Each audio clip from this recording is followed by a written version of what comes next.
आज हा माझा चौथा दिवस आहे मराठवाड्यात फिरतोय आणि तुम्ही जे काय मला सांगितलं, तुम्हाला काय वाटतं? तुम्ही मला काय नवीन सांगितलं? व्यथा त्याच आहेत. पहिल्या दिवसापासून याच व्यथा, हाच त्रास माझा सर्वसामान्य शेतकरी आणि त्याच्यामध्ये काही शेतकरी महिला सुद्धा मला सांगतात. आताच हे सरकार आहे, आपल्या खासदारांनी सांगितलं काय काय कसं त्यांचं चाललेलं आहे. म्हणजे आपला पक्ष तर चोरलाच, मत तर चोरलीच, आता जमीन पण चोरायला लागले. आलं होतं ना काल एक प्रकरण, कोणाचं? आणि पहिल्याच दिवशी मला पत्रकारांनी विचारलं, काही जणांनी विचारलं तुमची प्रतिक्रिया काय? म्हटलं कशाला देऊ प्रतिक्रिया, काहीच होणार नाही याच्यामध्ये. एक दोन दिवस तुम्ही बसाल बोंबलत सगळे, आम्ही पण मोठे राजीनाम्याची मागणी करू, ही चौकशी करा, ती चौकशी करू. मुख्यमंत्री कोणी असला तरी त्याची दय केली जाणार नाही. चौकशी समिती नेमतील, क्लीन चिट देतील, विषय संपला. झाले की नाही? तसंच होतंय. किती प्रकरणं काढायची यांची? आधी यांचं प्रकरण येण्याच्या आधीच एक पुण्यामध्ये आणखीन एक प्रकरण आलं होतं. कोणाचं आलं होतं? जैन मठ, माहिती आहे ना तुम्हाला? ते सुद्धा गेलं. आता कोणाच्या आत्महत्यांचं प्रकरण, आत्महत्या का हत्या, ते थोडंसं वरती येतं, पुन्हा ते मिटवायला दुसरं काहीतरी येतं, ते विसरून जातो. आणि हा असा सगळा कारभार बघितल्यानंतर या सरकारला मतचोरी करण्याशिवाय दुसरा पर्याय नाहीये. आता याच्यात दोन गोष्टी आहेत, एक ईव्हीएम आणि दुसरं बोगस मतदार. म्हणजे सहज एक कोणीतरी मला काही एक विनोद सांगितला, तो सांगतो तुम्हाला. जेव्हा आपण शिवसेना म्हणून निवडणुकीला सामोरे जातो तेव्हा आपण काय सांगतो की तुम्ही मशालीवरती, मशालीचं बटन दाबा, मत शिवसेनेला मिळेल. बरोबर आहे ना? आता पवार साहेब काय म्हणतात की तुतारी वाजवणारा माणूस, त्याच्या म्हणजे तुतारीवरचं बटन दाबा, मत त्यांच्या राष्ट्रवादीला मिळेल. काँग्रेसवाले काय सांगतात? तुम्ही हाताचं बटन दाबा, मत कोणाला मिळेल? काँग्रेसला मिळेल. भाजपवाले काय सांगतात? कोणतंही बटन दाबा, मत आम्हालाच मिळेल. ही लोकशाही आहे आपली. आणि लोकशाहीमध्ये तुम्ही न्याय मागितलं तर तुम्ही देशद्रोही आहात. मग तुम्ही आता नवीन त्यांनी शब्द काढलाय, शहरी नक्षलवाद. म्हणजे शहराच्या बाजूला शहरी नक्षलवाद, ग्रामीण भागाला नक्षलवाद. आता या दादानी परभणीच्या कलेक्टरची गाडी फोडली, काही दुसरा उद्योगधंदा नाही त्याला. पण जर तहसीलदार असं म्हणत असतील की तुम्ही जावा, मुख्यमंत्र्याकडे जावा, मग काय करायचं? तिकडेच आवाज नाही काढणार तर दुसरं काय करणार? याच्यासाठी काय सरकार तुम्हाला पैसे देत नाही. आणि सरकार पैसे देते ते या सगळ्या गरिबांच्या खिशातनं पैसे घेऊन तहसीलदाराला म्हणा, तू तुझ्या घरचं तुझं सगळं संसार चालवतोयस, तू काय आकाशात नाही टपकलास. आणि या तहसीलदारांना मी आज सांगतोय की जर येत्या काही दिवसात माझ्या गावकऱ्यांचे किंवा शेतकऱ्यांच्या जमीनचे पंचनामे करून त्यांची नुकसान भरपाई दिली नाही तर अख्खा गाव येऊन तुझ्या भोवती बसेल. तुझं काम केल्याशिवाय आम्ही तुला उठून देणार नाही तिकडनं. जा मग मुख्यमंत्र्यांना बोलव, आम्ही तुला हलू देणार नाही. आम्ही नाही जाणार मुख्यमंत्र्यांकडे, पण असा घेराव घालू की मुख्यमंत्री आले पाहिजेत की सोडा सोडा यांना सोडा. आणि तेव्हा पोलिसांना पण सांगतोय की अरे तुम्ही सुद्धा शेतकऱ्यांचीच मुलं आहात ना. मग जरा तुमच्या मायबापासाठी, तुमचा मायबाप जर का आक्रोश करत असेल आणि त्याच्यावरती होणाऱ्या अन्यायाची दाद मागण्यासाठी शिवसैनिक आणि शेतकरी रस्त्यावर येत असतील, कारण त्यांनी येण्याची गरज नाही. सरकारचं काम आहे की त्यांनी मेहनत करणाऱ्या शेतकऱ्याला त्याच्या मेहनतीचं फक्त मोल द्यावं. शेतकरी काही भीक मागतच नाहीये. कोण म्हणते शेतकरी आम्हाला सतत कर्जमाफी द्या म्हणताय? आता अजित पवारचं जे वक्तव्य आहे की अरे तुम्हाला सगळंच फुकटचं पाहिजे, हातपाय हलवा ना जरा. मग तुम्ही हातपाय ना हलवता, अजित पवारांनी सांगायचं जमीन मिळाली ना तुम्हाला, काय हलवलं होतं तुम्ही की जमीन मिळाली फुकटात तुम्हाला? मग माझ्या शेतकऱ्यांनी हातपाय हलून सुद्धा, मरमर मरून सुद्धा जर तो, आणि आता आपत्ती आहे, अशी आपत्ती सगळे इथले बुजुर्ग जे शेतकरी आहेत ते सुद्धा सांगतील की एवढ्या 100-1 वर्षामध्ये एवढी आपत्ती कधीही मराठवाड्यावरती आलेली नव्हती. म्हणजे मी मराठवाड्यात आपण सुरुवात कुठून केली? लातूर वगैरे त्या भागातून सुरुवात केली या दौऱ्याला. पहिलं पैठणला गेलो, तिथून सुरुवात केली. काही काही ठिकाणी सांगतात की म्हणजे तिथेही आम्ही गेलो होतो, एक एक मजल्यापर्यंत पुराचं पाणी चढलं होतं.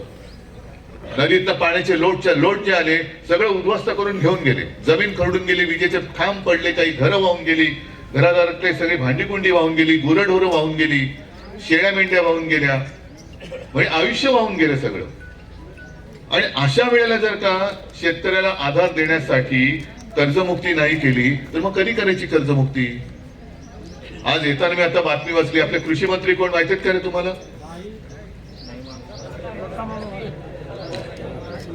नाही, दत्तात्रय भरणे, बरोबर ना, माझ्याही मंत्रिमंडळात ते होते. म्हणजे एक तर आता मंत्री कोण, कोणत्या खात्याचा आणि तो काय करतो, दिसतो कसा, हेच लोकांना माहिती नाही. त्यांनी सांगितलं की कर्जमाफी व्हायला पाहिजे आणि त्याची समितीचा अहवाल एप्रिल पर्यंत येणे अपेक्षित आहे. एप्रिल पर्यंत येणे अपेक्षित म्हटल्यानंतर तुम्ही निर्णय घेणे कधीपर्यंत अपेक्षित आहे? जून मध्ये कर्जमाफी करणार. मी तर म्हणतो माफी शब्दच नकोय, कर्जमुक्ती पाहिजे, कारण माफी गुन्हेगाराला करतात. आता जून मध्ये कर्जमुक्ती केल्यानंतर तुम्हाला चालतंय का रे, मी जातो घरी. आता जर का तुम्ही ज्या संकटात आहात आणि तुम्हाला कर्जमुक्तीचा गुळ कोपराला जूनचा लावला असेल तर चालतंय तुम्हाला? बरं, आता तुम्ही सगळे शेतकरी आहात ना, का माझ्यासारखे शहरी बाबू आहात? नाही, मी खरं सांगतो, मला शेतीतलं काही कळत नाही. आता तुमचं नुकसान झाले ना की नाही झाले? पंचनामे झाले की नाही झाले? बरं, आता जर का पथक आलं तर पंचनामा कसा करणार, कसला करणार? नाही, कारण नाही, काहीच राहिलं नाही तरी देखील तुम्ही काय घरी बसलात का कामाला लागलात ना. मग आता तुम्ही जर का, मी अगदी काल परवाचीच गोष्ट आहे, एक ते फोटो पण आलाय माझा, आंबारस वगैरे सगळे होते, खैरे साहेब होते, ते एक जण तो पेरणी करत होता आणि पेरणी करताना तो भूम पेरणी करताना रडत होता मी बोलताना, पण त्याचं काम चालू आहे, काय करणार, नाही तर उद्या काय करणार. आता जर का मी समजा मी अंबादास खैरे साहेब पथक म्हणून गेलो असतो तर काय बोललो असतो, काय प्रॉब्लेम नाही, शेतकरी पेरणीला लागलेला आहे, त्याचं काही नुकसान झालेलं नाही, गेला असताना रिपोर्ट. मग कसला डोंबल्याचा पंचनामा करणार? जमीन खरडून गेलेली आहे. काय काल सुद्धा तो एक शेतकरी बसला होता, तो म्हणाला इथून 1 किलोमीटरवरती जमीन आहे, अजून कोण यायला तयार नाही. बरं, खरडून गेलेली जमीन पूर्ववत व्हायला किती दिवस लागतात? 2 ते 3 वर्ष किमान. त्याच्यासाठी आधी तुम्हाला माती द्यावी लागेल. इकडे विहिरी गाळाने भरलेल्या आहेत आणि जमीन पूर्णपणे खडकाळ झालेली आहे. माती आणणार कुठून, कोण देणार माती? 3.5 लाख रुपये तुमच्या खरडून गेलेल्या जमिनीला कसे देणार ते? मनरेगातून असे पैसे काढून देता येतात का? म्हणजे हा सगळा जो काय बोगस कारभार आहे दगाबाजीचा, हा बघितल्यानंतर आपण नुसते असे गप्पा मारत बसणार का? संवाद दौरा मी केलोय, संवाद दौरा, पण किती काळ संवाद करत बसणार? नुसतं बोलत बसणार का कधी उठून उभं राहणार आणि काय जाब विचारणार आहात की नाही? मी या शेतकऱ्याचं खरंच कौतुक करतो, तुमचं अभिनंदन करतो मी. तुम्ही गाडी कुठे तरी अभिनंदन करतो, कारण तुम्ही नाईलाज म्हणून तुम्ही धोंडा मारलेला आहात. नाईलाज म्हणून ती धोंडे मारण्याची वेळ या सरकारने आणलेली आहे. म्हणून धोंडे मारा किंवा मारायलाच पाहिजे असं माझं काही तुम्हाला म्हणणं नाहीये. पण आपण काय करतो, मोर्चा काढला, मोठा मोर्चा काढतो. एक दिवस सगळं काय होतं, दुसऱ्या दिवशी नवीन काहीतरी विषय काढतात, मोर्चा विसरला जातो. एक दिवस आम्ही चक्काजाम करू, सगळे चक्काजाम होतो, दुसऱ्याची परत कोणाचा तरी एखादा घोटाळा येतो, 2-3 दिवस गाजतो, चक्काजाम गेला केराच्या टोपलीत. एक दिवस आम्ही रेल रोको करू, एक दिवस रेल रोको करतो, लोकांना त्रास, सगळ्यांना त्रास, पुन्हा दुसऱ्या दिवशी येणे माझ्या मागण्या. कारण सरकारने तुमचं पाणी जोखलंय, सरकारने तुम्हाला ओळखलंय. सरकार काय म्हणतंय, ते किती दिवस बोंबलतील, किती दिवस म्हणतील, थोडे दिवसांनी आपले कामाला लागतील, काय असेल नसेल ते पुन्हा गहाण टाकतील, पुन्हा काहीतरी कर्ज काढतील, काहीतरी करतील आणि लागतील कामाला. रात गई बात गई. आपण मधल्यामध्ये निवडणुका काढून घेऊ. आता निवडणुका लागल्यात, नगरपालिका परिषदामध्ये, जिल्हा परिषदा वगैरे, पालिका, महापालिका सगळ्या येणार. आणि केंद्रीय पथक तुमच्या गावात आलं होतं की नाही मला कल्पना नाही. परदेशी समिती आली का? 18 जुलैला या परदेशी समितीची घोषणा केली. तेव्हा होते मला वाटतं कोकाटे, त्यांनी जाहीर केलेली आहे. मग जुलै पासून आतापर्यंत परदेशी झोपले. त्याच्यानंतर आपत्ती आली, सप्टेंबर मध्ये मोठी आपत्ती आली, नंतर पाऊस चालूच आहे. आता पाऊस थांबलाय. आता 4 दिवस झाले. मी जेव्हा सुरुवात केली तेव्हा ढगाळ वातावरण होतच, पण अजूनही कोणती समिती आली नाही. केंद्रीय पथक आता येऊन गेलं. आणि तुम्ही लिहून ठेवा, ज्या अर्थी केंद्रीय पथक आता येऊन गेलेले आहे तेव्हा निवडणुकी आता येतील ना, जिल्हा परिषद वगैरे, तोपर्यंत आपले पंतप्रधान तुमच्या तोंडाला पानं पुसायला एखादं पॅकेज आणखीन जाहीर करतील. आम्हाला आत्ता पाहिजे मदत. आणि पंतप्रधानांनी मी त्याही वेळेला सांगितलं होतं, बिहारच्या निवडणुकीत कोणी न मागता सर्व जवळपास 75 लाख महिलांच्या खात्यात पंतप्रधानांनी केंद्रातून 10,000 10,000 रुपये टाकले. आणि आपले मुख्यमंत्री जे मी फिरतोय आज, मुख्यमंत्री फिरायला पाहिजेत. मुख्यमंत्री बिहारला फिरतायत. नुसते नाही फिरत, त्यांचं भाषण आहे. माझ्या तुमच्याकडे पण क्लिप आली असेल, हिंदी में बोल रहे हैं. नहीं, इधर आओ. नहीं, मैं आपको बताता हूं, हमारे जो प्रधानमंत्री जी है उनका सभी राज्यों पर प्यार है, महाराष्ट्र पर भी है, लेकिन अंदर की बात आपको बताता हूं. अरे क्या बनींची जाहिरात है? ये अंदर की बात है. अंदर की बात आपको बताता हूं, प्रधानमंत्री जी का सबसे ज्यादा प्यार बिहार के ऊपर है. करा ना, सगळ्यांवरती प्रेम करा. प्रेम कोणी कोणावरती करायचं, तुम्ही सगळ्यांवरती करा, कारण तुम्ही देशाचे पंतप्रधान आहात. बिहारचे नाहीयेत, गुजरातचे तर, फक्त गुजरातचे तर नाहीच नाही, तुम्ही महाराष्ट्राचे सुद्धा पंतप्रधान आहात. बिहारला निवडणुकांसाठी जर पंतप्रधान कोणी न मागता, कोणती समिती न नेमता, अभ्यास कोणताही न करता सर्व महिलांच्या खात्यात मतांसाठी 10,000 10,000 रुपये टाकत असतील, तर मी पंतप्रधानांना आज विनंती पण करतोय आणि आव्हान पण देतोय की तुम्ही देशाचे पंतप्रधान आहात. काश्मीर पासून कन्याकुमारी पर्यंत, मणिपूर सकट प्रत्येक माझ्या देशातल्या महिलेच्या खात्यात 10,000 10,000 रुपये तुम्ही टाका. काय चूक आहे? हा काय टोमणा मारला? कारण मुख्यमंत्री म्हणतात टोमणा मारला. उद्धव ठाकरेंनी विकासावरती केलेले एक भाषण दाखवा आणि 1000 रुपये मिळवा.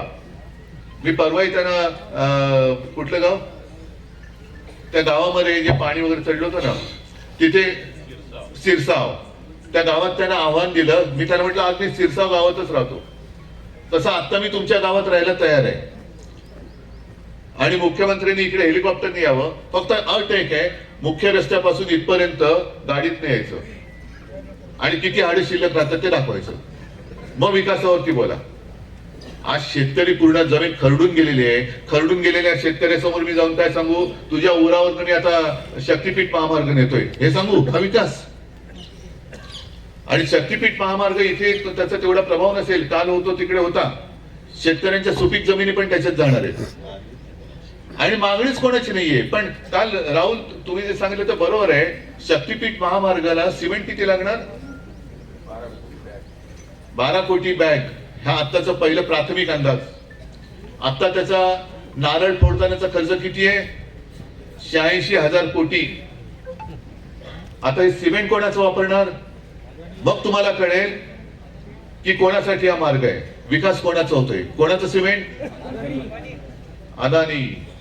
आणखीन तुम्हाला त्याच्यात सांगतो, अंदर की बात बतातो. अब मैं आपको अंदर की बात बतातो. मुंबईच्या बाजूला कल्याण डोंबिवली आहे, माहिती आहे तुम्हाला? त्या तिथे मोठी जमीन ही अदानीला सिमेंट कारखान्यासाठी दिली गेली. आणि जसा इकडे शक्तीपीठ महामार्गाला विरोध आहे, तसं तिथे सिमेंट कारखान्याला, कारण प्रदूषण होऊ नये म्हणून तिथले स्थानिक रहिवासी त्याला विरोध करतायत. पण ते नियम बदलून, पंतप्रधानांनी केंद्रामध्ये नियम बदलून अदानीला सिमेंट कंपनीसाठी तिकडे जागा दिलेली आहे. मग कोणाचा विकास? आणि माझा शेतकरी आत्ताच त्याच्या हातामध्ये भिकेचा कटोरा घ्यायचंच बाकी आहे. हे शक्तीपीठ झालं, जमिनी गेल्या की तो भिकेला कंगाल झाला तर मरे ना का? शेतकरी मेला. आता तू दादा बोलला ना आत्महत्या, अरे करा ना आत्महत्या. सरकारला बरंच पडतंय, शेतकरी कमी होतोय. पण तुम्ही सगळे एकवटून सरकारचा गळा दाबत नाही, त्यांचा सरकारचा श्वास कोंडत नाही ना, तोपर्यंत तुमच्याकडे कोण लक्ष देणार नाही. आणि शिवसेना म्हणून आम्ही सगळे तुमच्या सोबत आहोतच, त्याच्यात काही प्रश्नच नाही. तुम्ही स्वप्नात याचं तरी समजू नका की आम्ही तुम्हाला वाऱ्यावर सोडू. पण आता मी जे 2 कार्यक्रम देतोय ते तुम्ही अंमलात आणणार असाल तर आपण सरकारचा गळा पकडू शकतो. काय कार्यक्रम? मी 2 गोष्टी सांगितल्यात. इथे तर माझे आमदार खासदार म्हणजे आमदार जरी तिथला निवडून आलेला असला मतचोरी तुमच्या म्हणण्याप्रमाणे करून, तरी खासदार आपला आहे आणि तुम्ही सगळे तर आमचेच आहात. मग जाऊन बसायचं तहसीलदाराच्या ऑफिसमध्ये आणि त्याला सांगायचं की तुला आम्ही शिवी गाडी काही करणार नाही, तुझी गाडी वगैरे काही फोडत नाही आम्ही, उलट तुझ्यासाठी आम्ही डबा पण घेऊन आलेलो आहे जेवणाचा. आणि त्या जेवणाचा डबा कसा न्यायचा? तुम्हाला आता काही धान्य मिळतंय ना, तांदूळ कसा स्वच्छ मिळतोय, कसा आहे तांदूळ?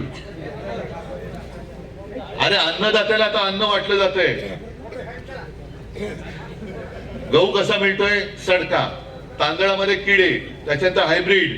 हे मला परवा त्या आजीने दिलं त्या शेतकऱ्या पहिल्याच बैठकीमध्ये, तेव्हा मी बघितलं अक्षरशः हातात आळ्या पडलेल्या आहेत तांदळामध्ये, गहू किडलेला आहे, सडलेला आहे. त्याचंच सगळं अन्न शिजवा आणि सांगायचं बाबा हे जसं तू आम्हाला वाटलं ना तेच तुला शिजून आम्ही तुला देते, खा पी मस्त ताजा तवाना हो, पण आमचं काम कर. हे काम केल्याशिवाय तुला सोडत नाही, नाही तर मुख्यमंत्र्याला बोलो मग तुला सोडतो. पंचनामे कर.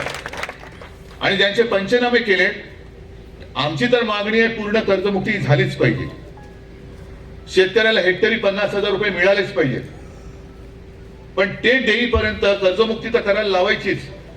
पण इतिहासातलं सगळ्यात मोठं पॅकेज म्हणजे इतिहासातली सगळ्यात मोठी थाप जी मुख्यमंत्र्यांनी मारले, त्यानुसार खरडून गेलेल्या जमिनीला 3.5 लाख रुपये, बागायती जमिनीला काय असेल ते तेवढे रुपये, जिरायतीला काय असतील ते, बहुवर्षी काय असेल काय, सगळ्या ह्या सगळ्याला जे काय तुम्ही तुमच्या शब्दाचे खेळ केलेत ना, ते पहिले पैसे हे तुझ्या पंचनाम्याचा रिपोर्ट पाठव आणि आम्हाला पैसे आमच्या खात्यात जमा करून दे, तर आम्ही इथून तुला सोडतो. आणि दुसरा एक महत्वाचा आणखीन एक भाग की निवडणुका तर येणार. जसं मोदीजींनी नोटबंदी केली होती तशी तुम्हाला महायुती सरकारसाठी वोट बंदी करावी लागेल. तुम्हाला गावाच्या गावाने निर्णय घ्यावा लागेल की जोपर्यंत कर्जमुक्ती होत नाही तोपर्यंत महायुतीला मत नाही, जोपर्यंत आम्हाला विम्याचे पैसे मिळत नाही तोपर्यंत महायुतीला मत. आणि असे लेचं पैसे बोलून काय होणार आहे? नुकसान भरपाईचे पैसे मिळत नाही तोपर्यंत महायुतीला मत. शाबास. कर्जमुक्ती होत नाही तोपर्यंत महायुतीला मत. गावागावात बोर्ड लागले पाहिजे ते की जोपर्यंत हे नाही. कारण का निवडणुकीच्या आधी तुम्ही सांगितलं ना, मुख्यमंत्री आता मुख्यमंत्री तेव्हा उप होते, भाजपचं सरकार आलं तर आम्ही शेतकऱ्याचा 7-12 करू, कोरा कोरा कोरा. आणि आता विचारलं तर सांगतायत आम्ही योग्य वेळेला करू. तुम्हाला योग्य वेळ निवडायची संधी दिली होती, तुम्हाला तारीख लावली, या दिवशी मतदान करा. मग त्यांना सांगायचं की हे जोपर्यंत होत नाही तोपर्यंत आम्ही तुम्हाला मत देणार नाही. तोंडावर ठणकावून सांगा तर आणि तरच सरकार गुडघ्यावरती येईल, नाहीतर येणार नाही. आहे जरा तुमच्यात आहे ना, प्रत्येक ठिकाणी मला नांगर दिला जातोय, मला आसूड दिला जातोय, पण आसूड माझ्या समोर बसलेला आहे शेतकऱ्याचा. तुम्ही शेतकरी आहात, हातात आसूड आहे. हे कोरडे तुम्ही सरकारवरती ओढले पाहिजेत. आणि बघू ना कोण तुमच्या केसाला धक्का लावतो. शिवसेना आहे तुमच्या सोबत. आता जा विचारायला लागा. जसं तुम्ही तुमच्या व्यथा माझ्याकडे मांडल्या, नुसत्या व्यथा मांडून नाही चालणार, अश्रू ढाळून काही होणार नाही. एक डोक्यात किडीक जाऊन उभं राहिलं पाहिजे आणि सरकार घाबरलं पाहिजे तुम्हाला. आणि आत्महत्या कसले करता? आत्महत्या अजिबात करायच्या नाही. घरदार उघडं पडतंय. काल परवाकडेच राजुरा म्हणजे चंद्रपूरमध्ये एका महिला शेतकरी यशोदा राठोड 68 वर्षाची महिला, तिने आत्महत्या केली. मी समजू शकतो शेतकऱ्याच्या समोर आत्महत्या नाही तर दुसरं काय करू, पण आत्महत्या केली तर प्रश्न सुटत नाहीयेत, प्रश्न वाढतायत. मर्दासारखे उभे राहा, आम्ही आहोत तुमच्या सोबत. आणि दोन निर्णय हे तुम्हाला मान्य असतील तर त्याची अंमलबजावणी मला पाहिजे. आता आपण दगाबाज सरकारचा पंचनामा करायचा. या पॅकेजची पोलखोली आपण करायची. तुम्ही प्रत्येकाने हातामध्ये कागद पेन घेऊन प्रत्येक गावात जा आणि तहसीलदाराला सांगायचं की पहिलं तुझ्या सर्कलमध्ये किती पंचनामे केले त्याची यादी दे, किती जणांचे पंचनामे करून केले नाहीत त्याची यादी दे, नुकसान भरपाई किती ना मिळाली किती ना मिळायची त्याची यादी दे, आणि ती रोज आम्हाला तुझ्या दारावरती लागलेली दिसली पाहिजे. आम्ही तुझा आता पंचनामा करतोय. मी जे बोललो होतो त्याच्याप्रमाणे आता यावेळेला 3ऱ्या वेळेला मराठवाड्यात आलोय. आपत्ती आली होती त्याही वेळेला आलो, मोर्चासाठी आलो, मोर्चात बोललो होतो, तसं आजही आलो, आता परत पुढच्या महिन्यामध्ये येईल. पण आल्यानंतर मी काही बोलणार नाही, तुम्ही काही बोलायचं नाही. तुमच्या हातातला फक्त मला कागद पाहिजे, आणि तो कागद या दगाबाज सरकारच्या पंचनाम्याचा पाहिजे. आहे तयारी? आता लढायचं, नुसतं आता अश्रू गाळत बसायचं नाही. आणि या दगाबाज सरकारचा पंचनामा आजपासून सुरू करा. जोपर्यंत लढत नाही तोपर्यंत न्याय मिळत नाही. आणि लढण्यासाठी, न्याय मिळवण्यासाठी शिवसेना पूर्ण ताकदीनिशी तुमच्यासोबत उभी आहे आणि तुम्हाला न्याय मिळवून दिल्याशिवाय राहणार नाही, एवढं वचन तुम्हाला देतो आणि तुमची रजा घेतो. जय हिंद, जय महाराष्ट्र.